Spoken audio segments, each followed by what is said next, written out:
I agree, it's a problem. There's another question that says, what about the kids who are struggling with math or science? High school kids. My first semester, I earned 9 units of D. 5 in math and 4 in chemistry. I struggled. It's not easy. I think UT Permian Basin has, and they just were doing, it's a grant-funded intervention program after the first year that provides a tutoring for first-year students who are STEM majors or who choose to go a STEM route, and they actually track them. Even those who are in the introductory classes, they have a means of actually tracking and intervening early. So that early intervention becomes absolutely essential.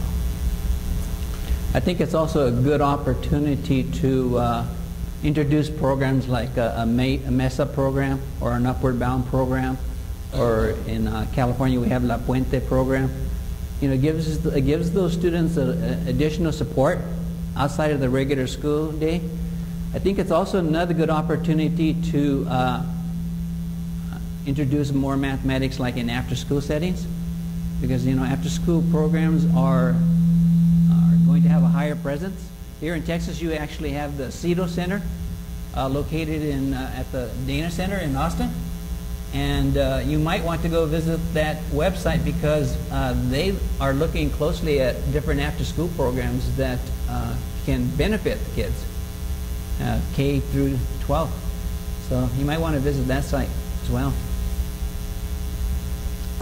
Diana Martinez, I wanted to emphasize, I think, what Bill says, and I think Elma's always emphasizing that it's hard. You know, how come kids are working so hard if they want to run track or play football and they're willing to work, and yet we don't demand the same type of input of energy into science and math classes? So if faculty or teachers say, yes, this is difficult, but we have to work at it and you can do it, it works. And I think the examples that Ben, that you gave, that you've implemented at UTEP, a lot of them can be implemented in the high school level and even at lower grades. So, but you want me to report on? We were intrigued with your proposal for an academy for mentors, or I'm not quite sure, I can't remember the terminology, but what our table was discussed was that this is an opportunity for an outcome of this summit to actually bring a group together to plan such an academy. And I think it would be fairly easy because NSF program directors have access to about $150,000 that they can award without it going to the peer review system.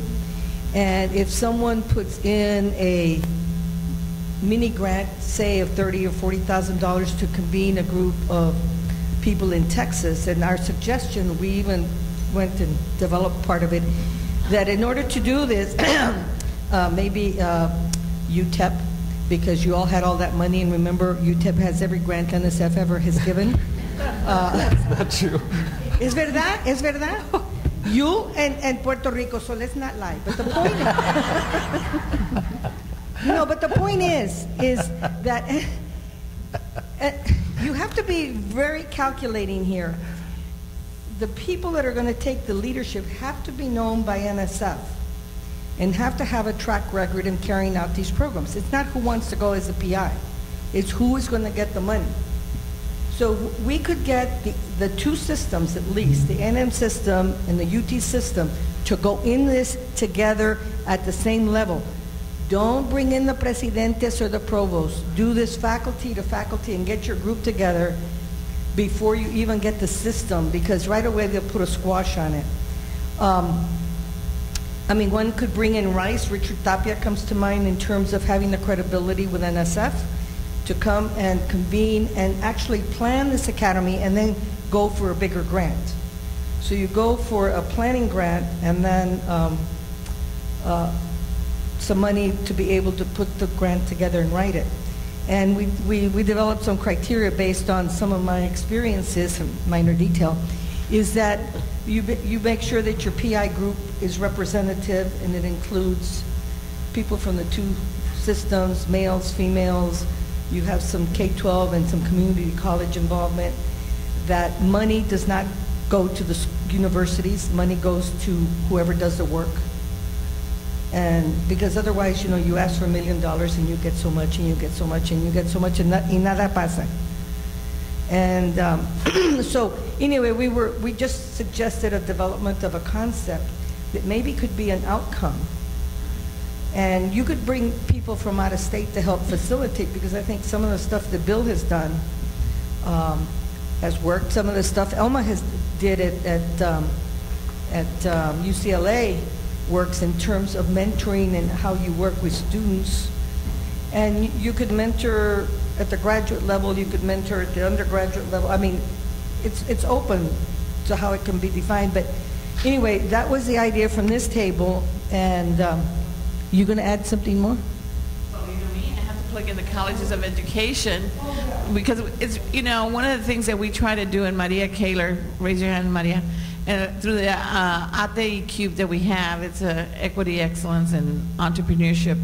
We put in an idea for us to work, and I know Diana's going to say, don't just think engineering, for us to work with the College of Engineering, because they have the senior design projects, and we've been facilitating, the Academy for Teacher Excellence has been facilitating those events, so that, because we have the contacts with the schools and we have the contacts with the teachers, and rather than just bringing the A+ students, we encourage bring the C+ students to so they can see what's going on in those senior design days, and talk about applications, what you were talking about in terms of seeing hands-on kinds of activities, so that they don't think it's all sitting behind a desk doing, you know, mathematical problems or whatever.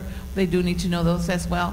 But we've been bringing them, and at the same time we have our little, we sell the Academy for Teacher Excellence about going into math and science teaching critical shortage areas.